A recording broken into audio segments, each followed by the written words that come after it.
அந்த வசந்தா சாகர வசந்தாவா வாழ வேண்டிய அந்த பொண்ணு செத்து போயிட்டா அப்படின்ற ஒரு கதை முடியும். காயம் அப்படின்ற கதை ரொம்ப வலியை தரக்கூடிய ஒரு கதையா வந்து இருந்தது. அப்புறம் மெச்சி அம்மாவோட கதை, அந்த தன்னுடைய மகனுக்கு இரண்டாவது வரன் தேடக்கூடிய ஒரு வலி அப்படின்றது, அது எப்படி சொல்றதுன்னா, இந்த கதை வந்து அந்த வலியை கடந்துச்சு.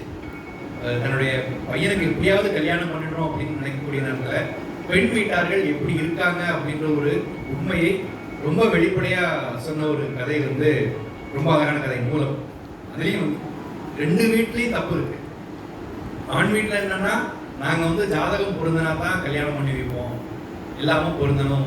ஜோசியர் வந்து இந்த தம்பதிகள் சந்தோஷமா வாழ்வாங்கன்னு சொல்லி அவங்க குறிச்சு கொடுத்தா தான் வந்து நாங்கள் கல்யாணம் பண்ணிப்போம்னு ஆண் வீட்டார் வந்து தள்ளி போட்டே இருந்தது வந்து அவங்க தள்ளி போட்டதுக்கான ஒரு தண்டனை வந்து அவங்களுக்கு கிடைச்சது இந்த கதையின் மூலமா. ரெண்டு ஆங்கிளையும் இந்த கதையை வந்து நம்ம அணுகலாம்.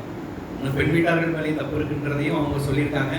இவங்க பண்ண தப்பா சொல்லாம அதை அந்த உணர்வை வாசகனுக்கு கடத்திருக்காங்க அந்த மூலம் அப்படின்ற கதையில. இன்னொன்னு காந்திமதி ஆட்சி கதை ரொம்ப பிடிச்ச கதை, யதார்த்தத்தை சொல்லக்கூடிய ஒரு கதை அப்படின்னே சொல்லலாம். ஒரு பழைய பாட்டு ஒன்று வரும், ஒரே ஒரு ஊரிலே ஒரே ஒரு ராஜா, ஒரே ஒரு ராஜாவுக்கு ஒரே ஒரு ராணி, ஒரே ஒரு ராணிக்கு 9 பிள்ளை, அந்த 9இல் ஒன்று கூட உருப்படி இல்லை அப்படின்னு சொல்லிட்டு அந்த பாடல் முடிகிற நேரத்தில் அந்த ராஜா ஒரு நாயை வளர்க்குறாரு. அந்த 9 பிள்ளைகள் கைவிட்டுருச்சு, அந்த நாய் வந்து ரொம்ப பாசத்தோட இருந்தது அப்படின்னு சொல்லி அந்த பாடல் முடியும். இந்த பாடல் கொடுத்த உணர்வை இந்த கதையை கொடுத்துச்சு. அந்த 2 பசுக்கள் வந்து அழுகிறப்ப வந்து அவங்க இல்லைன்னா நீ இருக்கலாடான்னு சொல்லி சொல்றப்போ கொஞ்சம் டச்சிங்காக இருந்தது. ஒரு நல்ல கதை அப்படின்னு சொல்லலாம். இன்னொரு முக்கியமான கதை அப்படின்னா உவர்மன் கதை. மன்சூரா பிபி அம்மாவுக்கு என்னுடைய நன்றியை தெரிவிச்சுக்கணும். ஏன்னா இந்த கதையோட நாயர்களாக வரக்கூடிய நல்ல தம்பி அப்புறம் கண்மணி அக்கா 2 பேரையும் வந்து ஒரு செங்கொடி சார்ந்த இயக்கத்தை சார்ந்த நபர்களாகவும் காட்டியிருக்கிறது. அப்புறம் அந்த கதையில் வரக்கூடிய லக்ஷ்மி கருப்பசாமியின் மகன் அந்த கதையோட கதை சொல்லியாக வந்திருப்பாரு. அவர் பட்ட சின்ன வயசுல பட்ட கஷ்டத்தை சொல்லக்கூடிய விதத்தில் கதை இருக்கும். இன்னைக்கு வந்து மலம் அழக்கூடிய தொழிலாளர்களை பற்றி நிறைய கதைகள் வந்திருக்கு. தூப்பக்காரி கூட ஏற்கக்கூடிய இந்த ஒரு நாவல் தான். அது வந்து ஒரு கொஞ்சம் துன்பியலான கதை அப்படின்னு சொல்லலாம். இது வந்து துன்பியலாக ஆரம்பிச்சு அந்த இளைஞன் சாதிக்கக்கூடிய இளைஞனா மாறினான், சாதிக்கக்கூடிய இளைஞனா வசதி படைத்த இளைஞனா மாறினதுக்கு அப்புறமும் இந்த சமுதாயத்திற்கு ஏதாவது செய்யணும் அப்படின்னு ஆசைப்படுறான். அந்த ஆசைப்பட்டதுக்கான காரணம் என்ன அப்படின்னா அவர்களுடைய வளர்ப்பு, அதாவது செங்கோடிக்காரராக வரக்கூடிய நல்லதம்பி ஐயாவுடைய வளர்ப்பும் கண்மணி அக்காவுடைய வழிகாட்டுதல் அப்படின்னு அந்த கதையை முடிச்சிருக்காங்க. ரொம்ப அழகா இருந்தது. இந்த கதையை வாசிக்கிறப்ப எனக்கு இன்னொரு கவிதை வந்து ஞாபகத்துக்கு வந்தது. டிஜிட்டல் இந்தியான்னு சொல்லி ஒரு கவிதை, ரொம்ப அற்புதமான கவிதை. அதை இங்கே பகிர்ந்துக்கணும் அப்படின்னு ஆசைப்படுறேன். எங்கள் அரசர் எங்கள் தேசத்தை கணினிமயமாக்கிவிட்டார். எங்கள் காலை கடன்களுக்காக கணனி கக்கூஸ்கள் தயாராகிவிட்டன. எங்கள் வங்கிகள் கணினிமயமாகிவிட்டன. நாங்கள் கண்காணிக்கப்படுகிறோம். எங்கள் மளிகை கடைகள் கணினிமயமாகிவிட்டன. பணத்தாள்களுக்கு அங்கு வேலையே இல்லை. எங்கள் சுடுகாடுகள் கணினிமயமாகிவிட்டன. எங்கள் பிணங்கள் கூட தாமாகவே எரிந்துவிடும். எங்கள் உலகில் இன்னும் மனித மலத்தை அள்ளவும் மரண குழிக்குள் புகவும் தான் ஒரு கணிப்பொறியை கண்டுபிடிக்க இயலவில்லை அப்படின்னு சொல்லி பூபாலன் ஒரு கவிதை எழுதியிருப்பார். இந்த கதையை பிடிக்கிறப்போ ஞாபகம் வந்தது. இன்னைக்கு தூய்மை பணியாளர்களுக்கான தேசிய ஆணையமாக இருக்கு. அவங்களுடைய தரவு தான் 1993 இருந்து 2022 வரைக்கும் 1054 தொழிலாளர்கள் வந்து வெறும் அரசு அதிகார அந்த தகவல்படி வெறும் 1054. இதில் மறைக்கப்பட்ட மரணங்கள் நிறைய இருக்குது. இந்த மலம் அள்ளக்கூடிய வேலையில் ஈடுபட்டதுனால விஷவாயு தாக்கி இறந்து போனவங்க அப்படின்ற ஒரு தகவல் இருக்கு. அந்த விஷயங்கள் தான் அந்த கதை வந்து சொல்லிச்சு. ஒரு பாசிட்டிவாக முடிச்சது வந்து எனக்கு ரொம்ப பிடிச்சிருந்தது. ஒரு இளம்பரை அம்மா எழுதின அந்த பூரணக்குட்டி அப்படின்ற கதை, அந்த கதையை இன்னும் கொஞ்சம் விரிவாக நீங்கள் எழுதியிருக்கலாம். அந்த சமூகங்களை இன்னும் கொஞ்சம் சொல்லியிருந்தா நல்லா இருந்திருக்கும் அப்படின்னு நினைக்கிறேன். ஒரு நாட்டார் வழக்காற்றல் ஒரு மித்தாலஜிக்கல் ஸ்டோரி அப்படின்னு சொல்லுவாங்க. அந்த கதை சொல்லக்கூடிய விதம், அந்த பூரணக்குட்டியாக வரக்கூடிய ஒரு பாட்டி ஒரு இளைஞருக்கு அந்த கோவிலுக்கான காரணம் என்ன அப்படின்னு கதை சொல்லியிருப்பாங்க. அது இன்னும் கொஞ்சம் நிறைய சொல்லியிருந்தா நல்லா இருந்திருக்கும் அப்படின்னு நினைக்கிறேன். அப்புறம் யாசகம் கேட்கக்கூடிய பெண்களை வைத்து அவங்க பெண்கள் சந்திக்கக்கூடிய பிரச்சனைகளை வந்து சொல்லக்கூடிய கதையாக வந்து ஒரு கதை இருந்தது. ஞானசுந்தரி அந்த கதையில் வரக்கூடிய கதாபாத்திரம், அவங்களுக்கு ஆதரவு தரதாக வரக்கூடிய கதை, அதுவும் கொஞ்சம் நல்ல கதை தான். அப்புறம் ருபினாமா எழுதின மாயக்கண்ணில் வரக்கூடிய சுமித்ரா கதாபாத்திரம் வந்து ரொம்ப கஷ்டமான ஒரு நிலைமையில் இருக்கக்கூடிய கதாபாத்திரம் தான். இது கதைன்னு சொல்லவா சம்பவம்னு சொல்லவான்னு எனக்கு தெரியல. நிறைய இடங்கள்ல நடந்த விஷயம்தான். ஆனா என்னன்னா வந்து ஏமாத்திட்டு பிள்ளைய வித்துட்டான் அப்படின்றது வந்து விற்கக்கூடிய சம்பவத்தை நம்ம கேள்விப்பட்டிருக்க மாட்டோம். விட்டுட்டு போயிட்டான்றதை நம்ம கேள்விப்படுவோம். இந்த தொகுப்புல கூட ஏறக்குறைய ஒரு 4 கதைகள் வந்து கணவனால் கைவிடப்பட்ட, கணவனால் ஒதுக்கப்பட்ட, கணவனால் ஏமாற்றப்பட்ட பெண்கள் இருக்கிறாங்க. சுமித்ரா வந்து கணவனால் ஏமாற்றப்பட்ட பெண்ணாக இருக்கிறாங்க. அப்புறம் 2 மல்லிகாக்கள் இருக்கிறாங்க. ஒரு மல்லிகா வந்து மங்கியாடி முத்துக்கள் அப்படின்ற கதையில் வரக்கூடிய மல்லிகா. அந்த மல்லிகா வந்து கணவனால் கைவிடப்பட்டக்கூடிய பெண். அந்த பெண் வந்து அவங்க மாமியாரோட சேர்ந்து, அதில் கொஞ்சம் ஆறுதலாக இருந்தது. மாமியார்கள் தான் பொதுவாக எழுத்தாளர் வந்து வில்லியா காட்டுவாங்க. அந்த இதில் இல்லை, மாமியாரோட அரவணைப்பில் இருந்து அவங்க 2 பேரும் ஒரு டீ கடையை வச்சு குறைக்கிற ஒரு கதையை முடிச்சிருப்பாங்க. அதெல்லாம் இருந்து இன்னொரு மல்லிகா இருக்கிறாங்க. அந்த மல்லிகா யாருன்னா சுடுகஞ்சி கதையில் வரக்கூடிய ஒரு மல்லிகா. அந்த கதையிலும் வந்து சுடுகஞ்சி கதையில் வரக்கூடிய மல்லிகா வந்து அவரும் அவருடைய குழந்தையும் வந்து கணவரோட வன்முறையினால வீட்டை விட்டு வெளியே வந்திருப்பாங்க.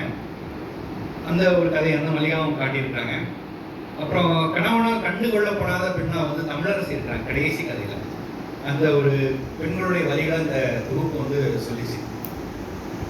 அப்புறம் அந்த ஓடுகாலி டீச்சர், ஓடுகாலின்னு நம்ம என்ன நினைச்சிருப்போம், யாரோட ஓடி போனது அப்படின்னு சொல்லி நினைச்சிருப்போம். ஓடுகாலி டீச்சர்ன்றப்ப நான் ஆரம்பத்தில் இந்த கதையை அப்படி தான் படிக்க ஆரம்பித்தேன். ஆனால் கதையை வேற வித வாக்கில் கொண்டு போனாங்க. ஒரு கவிதை கூட வந்து, சின்ன வயதில் இழுத்து ஓடி விட்டு போன தங்கமுத்து மாமா அத்தையை பறிகொடுத்த பின்பு வீடு வந்து சேர்ந்து விட்டார். இப்பொழுது அத்தையை மட்டுமே ஓடி போனவளாக இருக்கிறான்னு சொல்லி கவிதை உண்டு. அந்த ஒரு உணர்வு தான் படிக்க ஆரம்பித்தேன். ஆனால் அந்த ஓடுகாலி டீச்சர் வேற ஒரு ஆங்கிள் வந்து எனக்கு கொஞ்சம் பிடிச்சிருந்தது.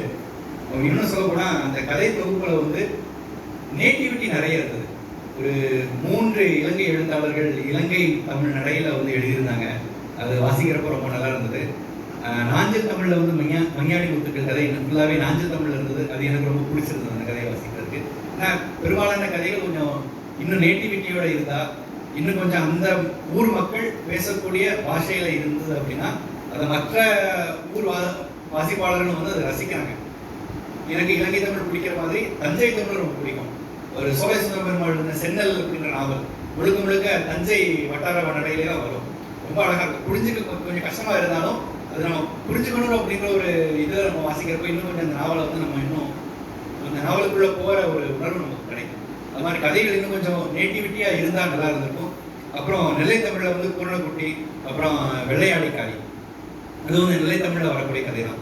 வெள்ளையாடிக்காரி கதை வந்து நமக்கு அவங்க செல்வின்ற அந்த வில்லுபாட்டுக்காரங்க வந்து எதனால கூப்பிடுற அப்படின்னு சொல்லி கடைசி வரைக்கும் அந்த சஸ்பென்ஸ் வச்சிருப்பாங்க. கடைசியில தான் அவங்க ஒரு கைமண் அப்படின்னே சொல்ல வந்திருப்பாங்க. அந்த சொல்லக்கூடிய விதம் ரொம்ப பிடிச்சிருந்தது. அப்புறம் இன்னொரு கதை வந்து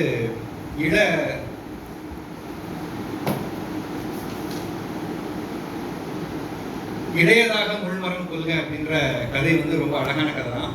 ஆனால் அதில் தப்பு இருக்குன்னு நினைக்கிறேன். ஏன்னா அமர் இன்னொரு கதாபாத்திரம் வந்து தவறு செய்யக்கூடிய பையனாக வரக்கூடிய கதாபாத்திரம் ஒன்று உண்டு, சுதன். ஒரு இடத்துல என்ன பண்ணியிருப்பாங்கன்னா, தொகுப்பலை வந்து அமர் இருக்கிற இடத்துல சுதன் பேரை போட்டிருப்பாங்க, சுதன் இருக்கிற இடத்துல அமர் பேரை போட்டிருப்பாங்க. அது எனக்கு கொஞ்சம் அந்த ஒரு பேரை கொஞ்சம் குழம்பிடுச்சு. யார் இதில் குற்றவாளி, யார் அந்த கதை சொல்லக்கூடிய பையன் அப்படின்றது எனக்கு கொஞ்சம் குழம்பிச்சு. அதுக்கப்புறம் திருப்பி அந்த கதை வாசிக்கிறப்ப அந்த சரி இது வந்து எழுத்து தட்டச்சுப்படி தான் அப்படின்னு சொல்லி புரிஞ்சுக்கிட்டேன். அது கொஞ்சம் மாற்றிருக்கலாம். அப்புறம் ஆரம்பிக்கா காத்திருக்கும் கயல், சின்ன கதை, ஓகே, ஒரு கதைக்குள்ள கொண்டு வரலாம். இன்னும் கொஞ்சம் அவங்க அந்த கதையை கொஞ்சம் விரிவாக எழுதியிருக்கலாம் அப்படின்னு எனக்கு தோணுச்சு. திரிசென்று சொல்ற கதை ரொம்ப அழகாக இருந்தது. ஒரு சஸ்பென்ஸோடையே முடிச்சிருக்கோம். அந்த செத்தா நம்ம வந்து நரகத்துக்கும் போக மாட்டோம், சொர்க்கத்துக்கும் போக மாட்டோம், இடையில மாட்டிக்குவோம்னு சொல்லி அந்த குழந்தைக்கு சொல்லக்கூடிய அத்தை கடைசி வந்து கிணத்துல அவங்க பாடி கிடைக்குது, ஆனால் அவங்களுடைய நெஞ்சில் தண்ணியே இல்லை அப்படின்னு சொல்லி ஒரு சஸ்பென்ஸோடய அந்த கதையை வந்து முடிச்சிருந்தாங்க. ஒரு நல்ல ஒரு கதையை அப்படின்னு சொல்லலாம். அப்புறம் தமிழரசி டீச்சர் கதை, அவங்க கோமதி அம்மாவோட எழுத்து நடை எனக்கு தெரியும். 2013 நினைக்கிறேன், பொதுகைச்சாரல் அப்படின்ற ஒரு மாத இதழில் வந்து ஒரு சிறுகதை போட்டி நடத்தியிருந்தாங்க. அது உசலம்பட்டி உஷான்னு சொல்லி ஒரு கதைக்கு அவங்க முதல் பரிசு கிடைச்சிருந்தது. 2வது பரிசு எனக்கு கிடைச்சிருந்தது, அவனும் அதுவும் அப்படிங்கிற ஒரு கதை கிடைச்சிருந்தது. அப்போ அவங்களுடைய ஸ்டைல் எப்படின்னு தெரிஞ்சது, அதே தான் அப்படி இப்போ வரைக்கும் ஃபாலோ பண்ணியிருக்காங்க. ஆனால் அந்த உசலம்பட்டி உஷா கதை படித்ததுக்கும் இப்போ இந்த தமிழரசி டீச்சர் கதைக்கும் நிறைய வித்தியாசங்கள் இருக்குது. எழுத்துல அவங்க நிறைய மாற்றங்கள் வந்துருக்கு. இன்னும் அவங்க நல்லா அழகாக எழுதுவாங்க. அப்புறம் அந்த கடைசி கதை தான் ரொம்ப அட்டகாசமான கதை. இப்போ சென்சிக்கு கொஞ்சம் செட் ஆகிற மாதிரி ஏஐ அப்படின்ற ஒரு விஷயத்தை கொண்டு வந்து அது வந்து எப்படின்னா தமிழரசி அந்த சூரிய பிரகாஷால ஏமாற்றப்படுறாங்க. ஆனால் எனக்கு அதில் நெருடலாக இருந்தது வந்து சூரிய பிரகாஷோட மனைவி கலைரசி நினைக்கிறேன் அவங்க பேர், கரெக்டான அவங்க ஏன் அதில் வந்து ஒத்து போகிறாங்கன்றதெல்லாம் எனக்கு கொஞ்சம் உடன்பாடு இல்லாமல் இருந்தது. ஒரு பெண்ணுக்கு துரோகம் பண்ணுறாங்க, தன்னுடைய கணவர் துரோகம் பண்ணுறாங்கன்னு தெரிஞ்சும் அதையே அந்த பெண் வந்து ஒத்துக்கிட்டாங்க. அவங்களும் வந்து இந்த கலையரசையும் வந்து தமிழரசிகிட்ட பேசுவாங்க, நீ வந்து கம்பெனிக்கு ரொம்ப முக்கியம், இதெல்லாம் வந்து கேர் பண்ணிக்காத. அதுதான் அந்த ஒரு கதை சொல்ல தான் எனக்கு கொஞ்சம் நெருடலாக இருந்தது. ஓகே, அதுவும் முடிக்கிறப்ப கொஞ்சம் அந்த ஏஐ விஷயத்த ஒரு மாநாட்டிலே வந்து இந்த சூரிய பிரகாஷோட தண்டவாளத்தில் ஏறினது இதெல்லாம் வரைக்கும் ஓகே. ஆனால் இந்த கலையரசி அப்படிங்கிற கதாபாத்திரம் கொஞ்சம் நெருடலாக இருந்தது சொல்லலாம். எனக்கு தெரிஞ்ச எல்லா கதைகளும் சொல்லிட்டேன் அப்படின்னு நினைக்கிறேன். அப்புறம் பாவனாசம் மார்க்கெட்டா ஆல்ரெடி சார் சொல்லிட்டாங்க, நான் அதான் சொல்லணும்னு நினச்சேன், சார் கரெக்டாக சொல்லிட்டாங்க. ஏன் நம்ம ஒரு நமக்கு ஒரு தண்டனைகள் கிடைக்கிது அப்படின்னா அந்த தண்டனைக்கான காரணம் என்னன்னு சொல்லி தெரியணும் சொல்லணும். அது ஏன் என்னை வந்து வேலையை விட்டு அனுப்புனாங்கன்ற ஒரு காரணம் தெரியாமலே அந்த கதையை வந்து முடிச்சிருக்காங்க. எது என்னவா இருக்கும் அப்படின்னு சொல்லி பசங்களுக்கு அந்த ஒரு இயக்கம் வரும், எதுக்கு அவங்க வேலையை விட்டு கொடுத்தாங்க, இந்த 4 பசங்க ஓடி போனதுக்காகவா வந்து வேலையை விட்டு தொடர்ந்தாங்களா அப்படின்னு சொல்கிறப்ப அந்த பாதிரியார்களோட பற்றி தெரிந்தவங்க, பாதிரியார்களோட பழகினவங்க அந்த உண்மை என்னன்னு கண்டுபிடிச்சிருவாங்க. மற்றவங்களுக்கு தெரியாது, சரி தெரியாமல் இருக்கிறது நல்லது அப்படின்னு சொல்லிக்கலாம். அவரோட எல்லா கதைகளும் முடிச்சுன்னு நினைக்கிறேன். நன்றி.